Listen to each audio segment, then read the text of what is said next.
So we have oxytocin and the vasopressin hormone that is secreted by what? The posterior lobe, right? So let's discuss the functions. Well, before that, remember oxytocin is OT. You can also call oxytocin as pitocin, right? What are the target cells for oxytocin? The target cell of oxytocin is the cells of mammary glands. Remember, mammary glands means the breast. Now what happens? There is contraction of uterine muscles and the myoepithelial cells of the lactating breast. So it helps in the secretion of milk from the mammary glands. So that is why this hormone is also known as the birth hormone. Why birth hormone? Because during birth of the child, it is going to help in the contraction of the uterine muscles, so which help in the birth of the child. And why it is called as milk ejecting hormones? Because it leads to contraction of this myoepithelial cells, so it leads to the release of milk from the mammary glands. So that is why we call oxytocin as birth hormone or milk ejecting hormone. Now what do milkmen do? Nowadays milkmen inject synthetic oxytocin, which is also called pitocin hormone, into cows and buffaloes, so that they can have more of the milk from them. So this is not a good way of procuring more milk from animals. Why? Because the milk that you are going to drink, it is also going to contain this synthetic hormone that is called pitocin, right? So remember that the oxytocin hormone or the pitocin hormone, it is also known as the birth hormone or milk ejecting hormone. So from these terms only you can make out what is the function of the oxytocin hormone.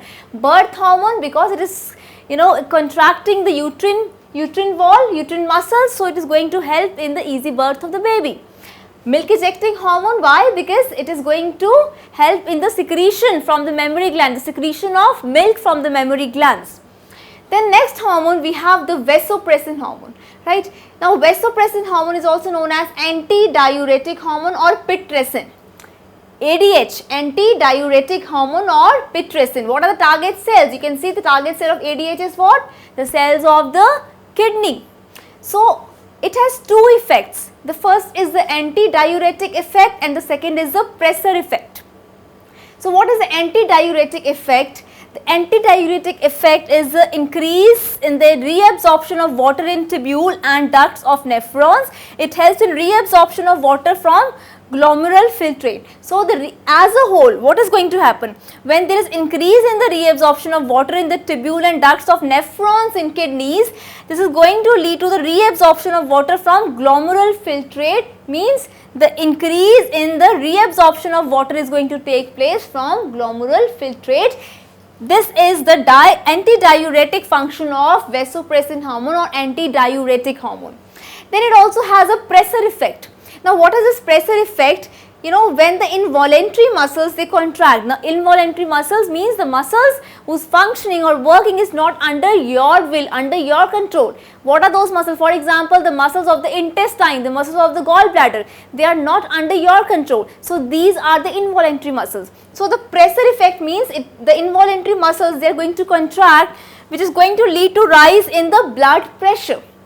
So it is the pressor effect of vasopressin hormone, that is anti-diuretic hormone. So these two hormones are the hormones of the posterior lobe, and the secretion from the posterior lobe is also known as what? It is known as pituitrin. It is known as pituitrin. The secretion from the posterior lobe of the pituitary gland is known as pituitrin. And remember one very important point, that the secretion of the posterior lobe, it is not secreted in the bloodstream directly, it is secreted in the hypothalamus. The posterior lobe is not going to directly secrete hormones, it is going to secrete in the hypothalamus, right? So we have two hormones that we have discussed under posterior lobe, that is oxytocin or pitocin, or vasopressin or ADH, that is anti-diuretic hormone or pitressin. So I hope from the names that and the terms that I have given you, like for oxytocin we have birth hormone or milk ejecting hormone, you can make out the function of the hormone oxytocin and the anti-diuretic effect, which is linked with what? The kidneys. Because the target cells of vasopressin is what? Are the cells of the kidneys. So how are they going to function? and you have understood the function of both the hormones. So I hope that the entire hormones that are secreted by the whole of pituitary gland that are very clear to you, and you can also just remember this in this way, that what are the hormones secreted by the anterior lobe, the intermediate lobe and the posterior lobe. So just remember, the posterior lobe secretes two hormones, that is the oxytocin and ADH. ADH is antidiuretic hormone, and the intermediate lobe secretes only one hormone, that is MSH, that is melanocyte secreting hormone or melanocyte stimulating hormone, which deals with the pigments. And you can also make out the hormones that are secreted by the anterior lobe. So just remember, by names you can make out what are going to be the target cells and what are going to be the functions performed by these hormones of the pituitary gland. And remember that pituitary gland is the master endocrine gland, because it is controlling the secretions of other endocrine glands also.